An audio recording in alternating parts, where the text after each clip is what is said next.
بسم اللہ الرحمن الرحیم۔ السلام علیکم۔ اس ویڈیو میں ہم کتاب احیاء العلوم جلد نمبر 2 یعنی بک نمبر 2 کو آگے کنٹینیو کریں گے۔ اس سے پہلے اگر آپ نے سبسکرائب نہیں کیا تو سبسکرائب کر لیں اور بیل آئیکن پریس کر دیں۔ تو شروع کرتے ہیں۔ شاہی عطیہ بادشاہ کی محبت بڑھاتا ہے۔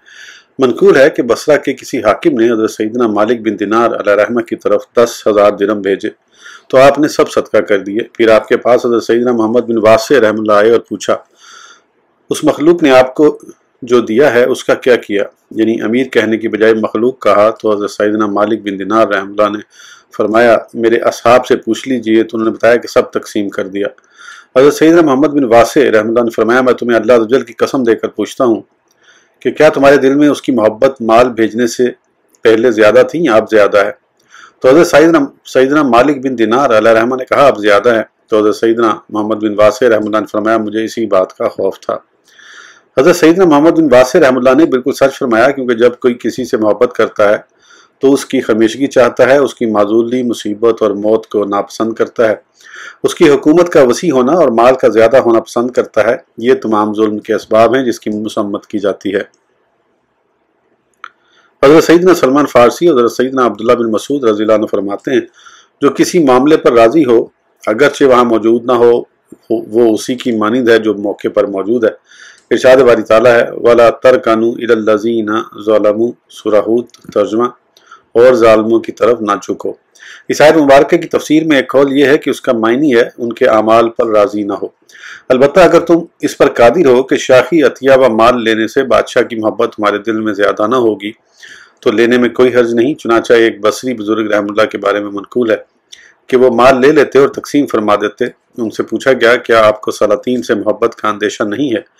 فرمایا، اگر کوئی شخص میرا ہاتھ پکڑ کر جنت میں داخل کر دے اور وہ اپنے رب کی نافرمانی کرے تو میرا دل پھر بھی اس سے محبت نہیں کرے گا، کیونکہ جس ذات نے اسے میرا ہاتھ پکڑنے کے لیے مسخر کر دیا اسی ذات کے لیے میں اس سے نفرت کرتا ہوں، تاکہ اسے مسخر کرنے پر اس ذات کا شکر ادا کروں۔ مذکورہ گفتگو سے ظاہر ہو گیا کہ موجودہ زمانے میں اگرچہ بادشاہوں کا مال بالذات حلال ذرائع سے ہو، پھر بھی لینا ممنوع اور مذموم ہے، کیونکہ وہ ان خطرات سے خالی نہیں ہوتا۔ کیا شاہی مال چوری کر سکتے ہیں؟ اگر کوئی کہے کہ جب اس سے مال لے کر تقسیم کرنا جائز ہے تو کیا چوری کرنا، اس کی امانت کو چھپا لینا یا امانت کا انکار کر دینا اور لوگوں میں تقسیم کر دینا بھی جائز ہے؟ ہم کہتے ہیں کہ یہ ناجائز ہے، کیونکہ ممکن ہے اس کا مالک متعین ہو اور بادشاہ اسے لوٹانے کا عزم رکھتا ہو، اور یہ مال ویسا نہیں جیسا وہ خود تمہاری طرف بھیجے، کیونکہ کسی عاقل سے یہ متصور نہیں ہے کہ اسے جس مال کے مالک کا علم ہو اسے صدقہ کر دے، تو بادشاہ کا مال حوالے کر دینا اس بات کی دلیل ہے کہ وہ مالک کو نہیں جانتا۔ اگر بادشاہ ایسا ہو کہ اس طرح کے حالات اس پر مشتبہ رہتے ہوں تو اس سے مال قبول کرنا جائز نہیں جب تک اس کی معلومات نہ ہو جائیں۔ پھر چوری کرنا کیسے درست ہوگا؟ کیونکہ احتمال ہے کہ وہ ادھار خرید کر مالک بن گیا ہو، اس لیے کہ قبضے میں ہونا مالک ہونے کی علامت ہے۔ بس چوری جائز ہونے کی طرف کوئی راستہ نہیں، بلکہ اگر اسے گمشدہ چیز ملے اور ظاہر ہو کہ اس کا مالک سپاہی ہے، اور احتمال ہو کہ اس نے ادھار خریدی ہوگی یا کسی اور طریقے سے اس کی ملک میں آ گئی ہوگی، تو اس کا واپس کرنا واجب ہے۔ اگر بادشاہوں کا مال چوری کرنا جائز نہیں، اور نہ ہی اس سے جس کے پاس انہوں نے امانت رکھی ہے، اور ان کی امانتوں کا انکار کرنا بھی جائز نہیں۔ نیز ان کا مال چوری کرنے والے پر حد جاری کی جائے گی، مگر جب چور دعویٰ کرے کہ وہ اس مال کے مالک نہیں ہے تو اس وقت دعوے کی وجہ سے اس سے حد ساقط ہو جائے گی۔ بادشاہوں سے معاملات کرنے کے احکام۔ ان سے معاملات یعنی لین دین، اجارہ وغیرہ کرنا حرام ہے، کیونکہ ان کا اکثر مال حرام ہوتا ہے، تو جو ان سے معاوضہ لیا جائے گا وہ بھی حرام ہوگا۔ پس اگر اس نے ایسی جگہ سے قیمت ادا کی جس کے حلال ہونے کا اسے علم ہے، تو اب جو اس کے حوالے کیا جا رہا ہے اس میں غور و فکر کرنا باقی رہے گا۔ اور اگر اسے معلوم ہو کہ وہ اس شے سے اللہ عز و جل کی نافرمانی کریں گے، جیسا کہ ان کے ہاتھ ریشم بیچنا، جبکہ بیچنے والا جانتا ہو کہ وہ اسے پہنیں گے، تو یہ حرام ہے۔ جیسے شراب بنانے والے کو انگور فروخت کرنا، پھر اختلاف تو صرف بیع کے صحیح ہونے میں ہے، یعنی یہ بیع صحیح ہوئی یا باطل یا فاسد۔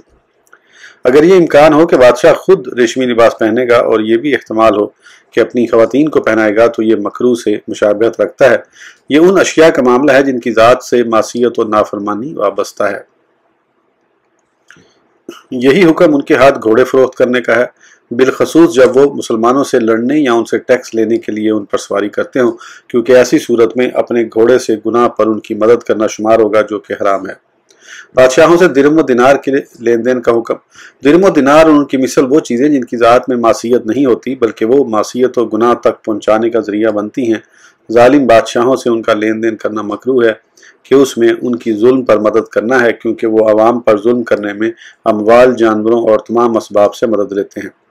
یہ کراہت ان کو تحفہ دینے اور ان کے لیے بغیر اجرت کے کام کرنے میں بھی جاری ہوگی، یہاں تک کہ ان کو اور ان کی اولاد کو لکھنا، پڑھنا، سکھانا اور حساب کی تعلیم دینا بھی مکروہ ہے۔ البتہ قرآن کریم کی تعلیم مکروہ نہیں، اس میں کراہت اجرت کی جہت سے آئے گی کیونکہ وہ مال حرام سے ہوتی ہے، مگر جب اس کے حلال ہونے کا ذریعہ معلوم ہو تو لینے میں حرج نہیں۔ اگر بادشاہ کا وکیل مقرر ہو جو بغیر اجرت اور معاوضے کے بازاروں میں اس کے لیے خریداری کرے تو اس کی مدد کرنے کی وجہ سے یہ وکالت مکروہ ہے، اور اگر اس کے لیے کچھ ایسا خریدے جس کے متعلق جانتا ہو کہ وہ اس سے گناہ کرے گا، جیسے بدکاری کے لیے غلام، پہننے کے لیے ریشمی لباس یا ظلم و قتل کرنے کے لیے سواری کا گھوڑا، تو یہ حرام ہے۔ خلاصہ یہ کہ جب خریدی جانے والی چیز سے گناہ کا ارادہ ظاہر ہو جائے تو اس سے حرمت حاصل ہوگی، اور جس وقت ارادہ ظاہر نہ ہو بلکہ حال یا دلالت کا احتمال ہو تو کراہت حاصل ہوگی۔ بادشاہ کے بازاروں میں تجارت کا حکم۔ جو بازار بادشاہ نے حرام مال سے بنایا ہے اس میں تجارت کرنا اور وہاں رہنا جائز نہیں۔ اگر تاجر اس میں رہے اور شرعی طریقے کے مطابق کمائے تو اس کی کمائی حرام نہ ہوگی، اگرچہ اس میں رہنے کی وجہ سے گناہ گار ہوگا۔ لوگوں کو ان سے خرید و فروخت کرنا جائز ہے، مگر جب دوسرا بازار مل جائے تو دوسرے سے خریدنا بہتر ہے، کیونکہ دوسرا بازار ہوتے ہوئے اسی بازار کے تاجروں سے خریداری کرنا ان کے وہاں رہنے پر مدد کرنا اور ان کی دکانوں کے کرایوں کو بڑھانا ہوگا۔ جس بازار میں بادشاہ کی طرف سے ٹیکس مقرر نہیں ہے اس میں کاروبار کرنا بہتر ہے بنسبت اس بازار میں کاروبار کرنے کے جس میں ٹیکس مقرر ہے۔ ایک گروہ نے اس قدر مبالغہ کیا ہے کہ ان کسانوں اور کاشتکاروں کے ساتھ کاروبار سے اجتناب کیا جن کی زمینوں پر ٹیکس مقرر تھا، اس لیے کہ بعض اوقات جو کچھ وہ حاصل کرتے ہیں اسے ٹیکس میں خرچ کر دیتے ہیں، جس سے بادشاہ کی مدد ہوتی ہے۔ یہ دین میں غلو اور مسلمانوں کو حرج میں ڈالنا ہے، کیونکہ ٹیکس سب زمینوں پر عام ہے اور لوگ زمین کی پیداوار کے بغیر نہیں رہ سکتے، اور نہ اس پیداوار سے منع کرنے کی کوئی وجہ معلوم ہوتی ہے۔ اگر اس مسئلے کو روا رکھا جائے تو مالک زمین پر کھیتی باڑی کرنا حرام ہوتا، حتیٰ کہ اس سے ٹیکس نہ لیا جائے، اور بات بڑھتے بڑھتے یہاں تک پہنچے گی کہ معاش کا دروازہ ہی بند ہو جائے گا۔ عمال اور قاضیوں کے ساتھ کاروبار کا حکم۔ بادشاہ کے قاضیوں، ان کے عمال یعنی گورنروں اور تحصیلداروں اور خادمین سے کاروبار کرنا بادشاہ سے کاروبار کرنے کی طرح حرام ہے، بلکہ اس سے بھی سخت ہے۔ قاضیوں سے اس لیے حرام ہے کیونکہ وہ بادشاہ کے سری حرام مال سے عطیہ و وظیفہ لیتے، اس کی جماعت کو بڑھاتے اور لوگوں کو اپنی وضاقتہ سے دھوکہ دیتے ہیں، کیونکہ ان کی وضاقتہ علماء جیسی ہوتی ہے، اور بادشاہ سے میل جول رکھ کر اس سے مال بٹورتے ہیں، اور فطرتی طور پر ان کی مشابہت اختیار کی جاتی ہے جو جاہ و حشمت والے ہوں۔ پس قاضی مخلوق کو اس کی طرف کھینچنے کا سبب بنتے ہیں۔ جہاں تک خادمین وغیرہ کا تعلق ہے تو ان کا مال اکثر واضح غصب سے ہوتا ہے، ان کے پاس مسلمانوں کی فلاح و بہبود، وراثت، جزیہ وغیرہ کا مال نہیں ہوتا، اور نہ ہی حلال کی کوئی صورت ہوتی ہے، یہاں تک کہ حلال مال ان کے مال کے ساتھ مل جانے سے شبہ بڑھ جاتا ہے۔ سلف صالحین کا بادشاہوں کے ساتھ رویہ۔ حضرت سیدنا طاؤس رحمہ اللہ نے فرمایا، میں قاضیوں کے پاس گواہی نہیں دیتا اگرچہ مجھے حق معلوم ہو، کیونکہ مجھے خوف ہے کہ میں جس کے خلاف گواہی دوں وہ اس پر زیادتی کریں گے۔ بادشاہ کیوں خراب ہوتے ہیں؟ خلاصہ یہ ہے کہ رعایا کا بگاڑ بادشاہوں کے فساد کی وجہ سے ہے، اور بادشاہوں کی خرابی علماء سو یعنی برے علماء کی وجہ سے ہے۔ اگر قاضی اور علماء خراب نہ ہوتے تو بادشاہوں کا فساد کم ہوتا، اس خوف کی وجہ سے کہ علماء اور قاضی ان کو برا نہ سمجھیں۔ اسی لیے مدینے کے تاجدار حضور صلی اللہ تعالیٰ علیہ وآلہ وسلم نے ارشاد فرمایا، لا تزال هذه الامة تحت ید اللہ وکانافہ ما لم تمالی قراؤها امراءها، یعنی یہ امت ہمیشہ اللہ عز و جل کی پناہ اور اس کی حفاظت میں رہے گی جب تک اس کے قرا حکمرانوں کی موافقت نہیں کریں گے۔ قرا کا ذکر اس لیے کیا کہ یہی علماء ہیں اور ان کے پاس قرآن و سنت اور ان سے حاصل شدہ معنی کا علم ہوتا ہے، اور جو علوم اس کے علاوہ ہیں وہ ان کے بعد پیدا ہوئے ہیں۔ بادشاہ اور اس کے ملنے والوں سے نہ ملو۔ حضرت سیدنا سفیان ثوری علیہ رحمہ نے فرمایا، بادشاہ سے میل جول نہ رکھو اور نہ اس سے جو بادشاہ سے میل جول رکھتا ہے، کیونکہ قلم دوات، کاغذ اور سیاہی خشک کرنے والی مٹی کو اٹھانے والے مختلف لوگ ایک دوسرے کے شریک ہوتے ہیں۔ آپ رحمۃ اللہ علیہ نے سچ فرمایا ہے، کیونکہ رسول اکرم صلی اللہ تعالیٰ علیہ وآلہ وسلم نے شراب کے بارے میں 10 لوگوں پر لعنت فرمائی، حتیٰ کہ نچوڑنے والے اور جس کے لیے نچوڑی جائی اس پر بھی لعنت فرمائی۔ اور حضرت سیدنا عبداللہ بن مسعود رضی اللہ عنہ فرماتے ہیں، سود لینے والے، سود دینے والے، سود کے گواہوں اور سود لکھنے والے پر زبان رسالت سے لعنت کی گئی ہے۔ اور حضرت سیدنا جابر و خلیفہ دوم امیر المومنین حضرت سیدنا عمر فاروق اعظم رضی اللہ عنہ نے بھی حضور نبی کریم صلی اللہ تعالیٰ علیہ وسلم سے اسی طرح روایت کیا ہے۔ حضرت سیدنا محمد بن سیرین علیہ الرحمہ نے فرمایا، بادشاہ کا ہاتھ نہ لے جاؤ جب تک اس کے مضمون کا علم نہ ہو جائے۔ خلیفہ وقت کو دوات اٹھا کر نہ دی۔ حضرت سیدنا سفیان ثوری علیہ الرحمہ نے خلیفہ وقت کو اپنے سامنے رکھی دوات اٹھا کر دینے سے انکار کر دیا تھا، اور خلیفہ سے فرمایا، میں اس وقت دوات اٹھا کر دوں گا جب مجھے یہ پتہ چل جائے گا کہ تم اس سے کیا لکھو گے۔ الغرض بادشاہ کے ارد گرد رہنے والے خادمین اور پیروکار انہی کی طرح ظالم ہوتے ہیں، لہٰذا ان سب سے اللہ عز و جل کے لیے نفرت کرنا واجب ہے۔ سپاہی کو راستہ نہ بتایا۔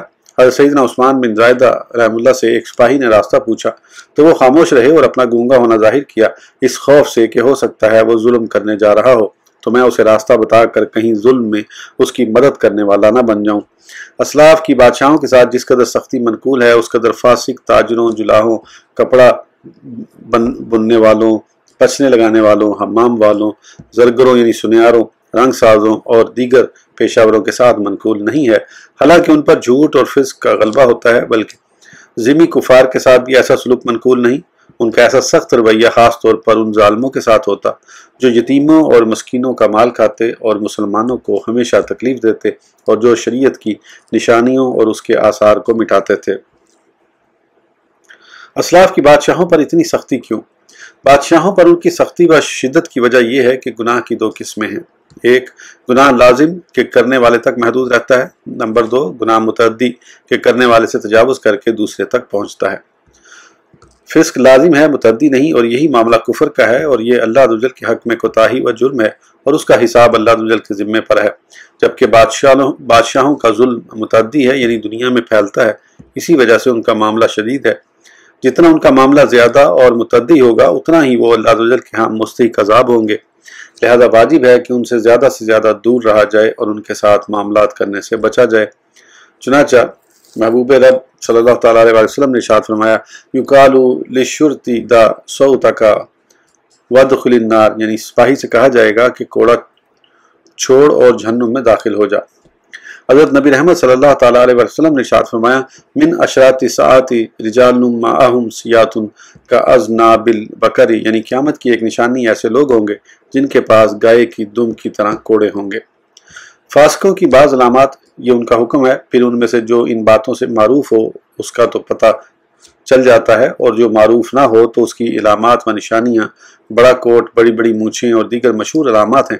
تو جو ایسی شکل و صورت میں نظر آئے اس سے بچنا واجب ہے، اور یہ بدگمانی نہیں ہے، کیونکہ اس نے ظالموں جیسی شکل و صورت اختیار کر کے خود پر ظلم کیا ہے، اور لباس کا ایک جیسا ہونا دل کے ایک جیسا ہونے کی نشانی ہے، اور جیسے پاگلوں والی حرکتیں پاگل ہی اپناتا ہے، ایسے ہی فاسقوں کی مشابہت فاسق ہی اختیار کرتا ہے۔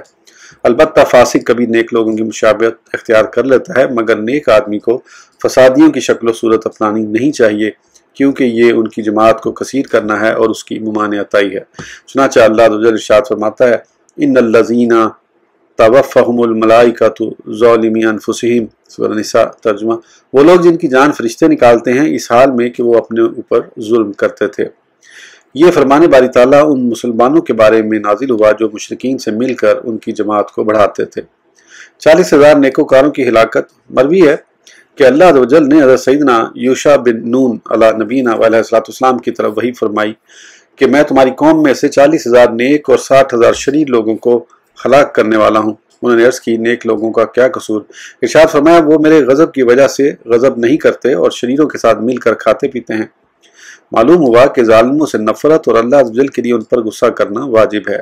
حضرت سیدنا عبداللہ بن مسعود رضی اللہ عنہ سے مروی ہے کہ مکی مدنی سلطان صلی اللہ تعالیٰ علیہ وسلم نے ارشاد فرمایا، ان اللہ لعن علماء بنی اسرائیل اذ خلط الظالمین فی معاشہم، یعنی اللہ عز و جل نے بنی اسرائیل کے علماء پر لعنت فرمائی کیونکہ انہوں نے گزر بسر کے ذرائع میں ظالموں کے ساتھ اختلاط کیا، یعنی میل جول رکھا۔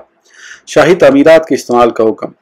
جو تعمیرات ظالموں نے کروائی ہوں جیسے پل، سرائے، مساجد اور پانی کی سبیلیں، ان میں احتیاط اور غور و فکر کرنی چاہیے۔ ان کے تعمیر کردہ پل کو بوقت ضرورت عبور کرنا جائز ہے، اور تقویٰ یہ ہے کہ ممکنہ حد تک اس سے نہ گزرے۔ اگر پل پر سے گزرنا چھوڑ سکتا ہو تو تقویٰ کی تاکید زیادہ ہے، اور ہم نے عبور کرنے کو جائز قرار دیا ہے اگرچہ چھوڑ سکتا ہو، کیونکہ ایسی چیزیں جن کے مالک کا علم نہ ہو ان کا حکم یہ ہے کہ اسے امور خیر میں صرف کر دیا جائے، اور گزرنا بھی امر خیر ہے۔ اگر معلوم ہو کہ اینٹیں اور پتھر کسی معلوم جگہ، مقبرہ یا معین مسجد سے منتقل ہوئے ہیں تو اس کو عبور کرنا جائز نہیں، سوائے اس ضرورت کے جس کی وجہ سے غیر کا مال حلال ہو جاتا ہے۔ پھر اگر مالک کو جانتا ہے تو اس سے معاف کرانا ضروری ہے۔ اس ویڈیو کے لیے اتنا ہی، پھر انشاءاللہ اگلی ویڈیو میں آگے کنٹینیو کریں گے۔ اس وقت تک کے لیے اجازت دیجیے، سبسکرائب کرنا نہ بھولیں۔ اللہ حافظ۔